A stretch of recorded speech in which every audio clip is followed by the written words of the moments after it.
Has it really been 15 years? Hello everybody, Rainy Pie here, and welcome back to First Impressions, where today we talk about Digimon Story Cyber Sleuth. The story of the game revolves around Takumi Aiba or Ami Aiba, depending on the choice of the player, as you get to choose between a male protagonist or a female protagonist.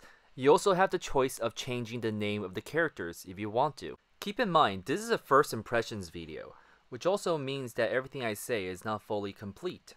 But from the amount that I played, which is around 12 hours, and I am currently at chapter 6, but from what I can tell, the story of this game is that you, as a protagonist, one day received a Digimon capture device from someone you met in an online chat room.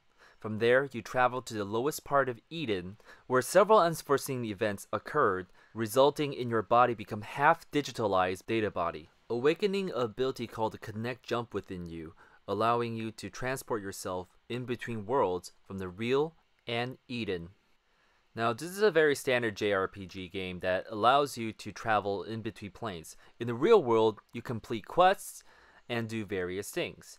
In the cyber world, you are able to fight various Digimon, interact with hackers, and use various hacker skills. So let's look at the Digivice, aka the main menu. So you have a save feature which allows you to save everywhere. You also have a messaging system which allows you to interact with various characters that you met along with your Digimon. Your Digimon actually emails you from time to time. You also have a library where you get to see what Digimon you've seen.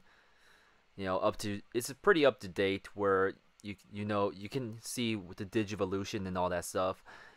And you also have the options. Now, this is a very limited selection. Of course, you can make the battle go faster if you want to, but for the sake of playing, we're going to make it normal. Keyword, which shows all the keywords that you found in the game up to now. And you earn keywords through various quests. You get to see your player stats.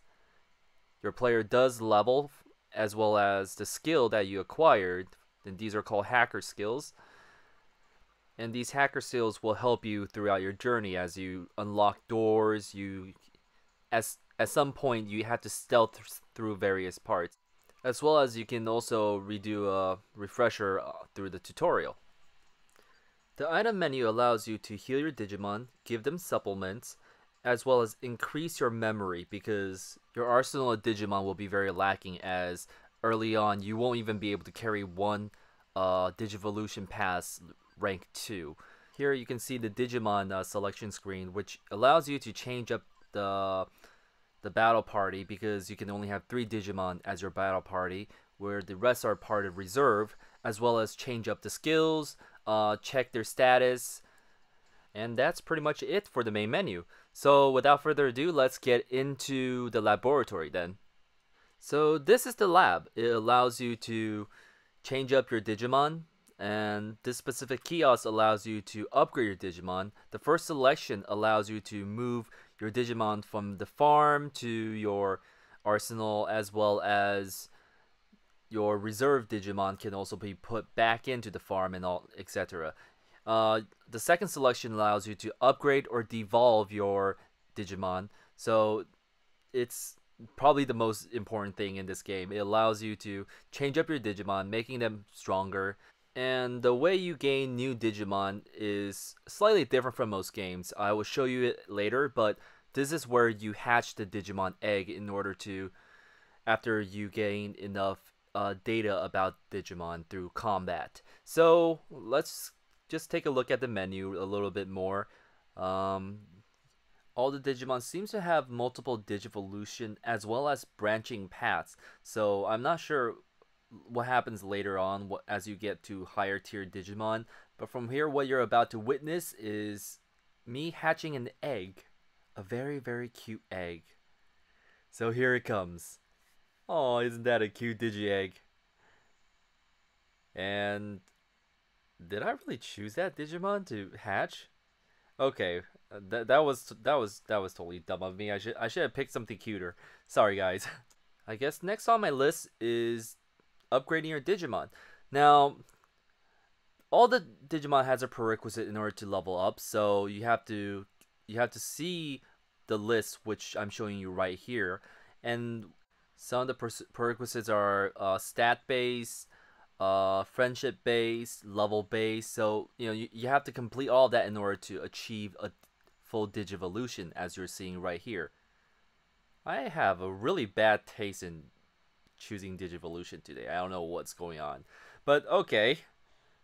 I guess the next kiosk, which I'm showing you right here, is the field. Basically, it's a farm. It's like a farm system which allows your Digimon, some of your reserve Digimon, to actually level without being with you. You can also employ your Digimon to do some work. For example, these three selection. You can have them grind, you can have them search for items, and you can also have them do research so that it expands your farm even more. Now, to have the farm, you have to have a leader Digimon, and all the leader Digimon have different skills and different things they're good at. And choosing the right one for the right activity will help you gain that level faster. Now, this kiosk is just a healing kiosk. It will heal your entire team that you have with you. And why did I just go into that kiosk again? Okay, and this kiosk is items. You can get various items from this kiosk. Most of these are farm oriented, and now this little portal allows you to go into a small dungeon. It's really not that hard. It's very easy, and I'm not showing you what's inside of this for now, because we are about to go into combat. Yes, welcome to the digital world, where your Digimon actually follows you. You can actually turn this off in the option screen, but why would you do that? I know they kind of obstruct the field, but it's not really that bad. So, not to mention your camera can move back and forth. And right now you're seeing the camera at its closest to the character. Now, what you're seeing here is the combat screen. You have a normal attack, you have skills, you have guard, you have item, you have change. Attack is basic attack, while skills are abilities you acquire through leveling. Some are inherited from the previous Digivolution. Guard is a skill I don't really use all that much in normal PvE. I do use it once or twice in PvP, but it's just a defensive move for Digimon. As for change, it allows you to swap your Digimon, and you can swap more than one at once, so that's pretty good. As well as the item, I don't use it all that much for PvE either because it's really not that necessary. But they do increase your damage. Probably you have to use it later on. I highly doubt it, but yeah. That's the basic main menu. On the right side of the combat menu, you can also see the turn. So it allows you to plan out your attacks pretty well. So how do you get new Digimon? Well, if you've noticed in some of the combat films, there was actually a little circle that appeared, and there seems to be a gauge that goes up to 100. That's how you acquire new Digimon. Every time you encounter the same type of Digimon, it will increase. And when it reaches 100%, you can actually go to a laboratory and hatch the egg. Now, occasionally during combat, you will see a thing called the X-Rose combo. And what this is it's classified by 4 different types. You have the normal attack, which acts as a chain, or if it activates during a skill attack, it will increase the damage by quite a lot. It's the same thing with the heal and the usage of buffs. Whew, now that that's out of the way, I can finally go back to freeforming. Yeah, I kind of wrote a script for all those stuff. So, well, what did I feel about this game? Well, it's actually really, really fun. Coming from a guy who's been playing God Eater 2, Rage Burst, Gundam Breaker 2, these Monster Hunter clones, I can't believe an RPG is keeping me entertained. I'm not saying that I hate RPG, but it's really hard for me to get into RPG, and occasionally there is one or two RPG that actually grabs my attention and gets me to play it for long periods of time. And this is one of them. I mean, can you believe it? I got it like how many days ago? I think it was on Saturday here in Taiwan when I got it. and it is now a Wednesday when I'm recording this video, and since then I have clocked around 10 to 12 hours. I mean, I haven't had a game that does that other than a Monster Hunter clone.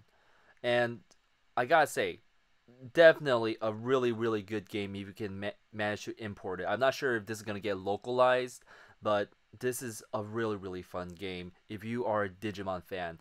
I still remember when I was a kid just waiting on Jetix for Digimon. And, right after Digimon or before Digimon, there was that stupid Canadian show called Angela Anaconda. And yeah, it was one of the weirdest show I've seen.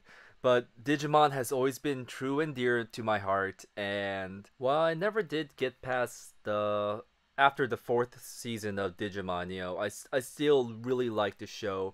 To be honest, I always thought Pokemon was a bit more established, but Digimon has this really, really nice charm to it.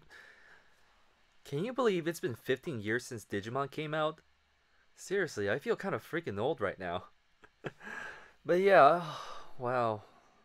As I was playing this game, I keep thinking back to when I was a child, and to be honest, I'm still a man child myself, but I keep thinking back when I was a child and just constantly reminiscing about the past, and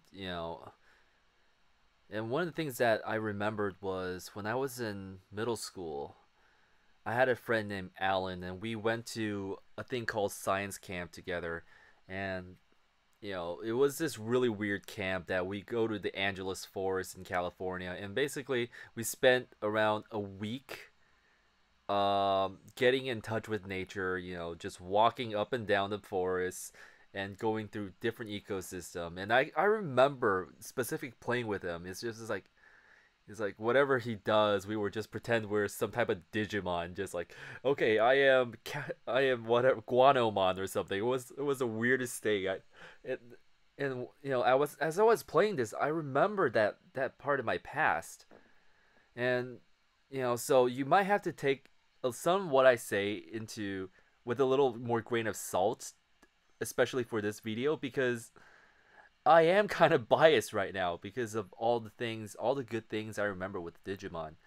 So I guess that's all I'm gonna have to cover today. So yeah, I'll see y'all a little later. If you have any questions involving this game or any of my previous first impressions, and if you like this particular video, if you like this particular model of video that I'm making this time, please leave a comment. I'm not gonna force anybody to like or dislike my video, but please leave a comment and tell me if this is a better format. This took me 4 hours to make, and which is already 3 times more than how many hours I usually make my videos. So, without further ado, thank you all for watching. I hope you all have a nice day or a nice night wherever you are. Goodbye.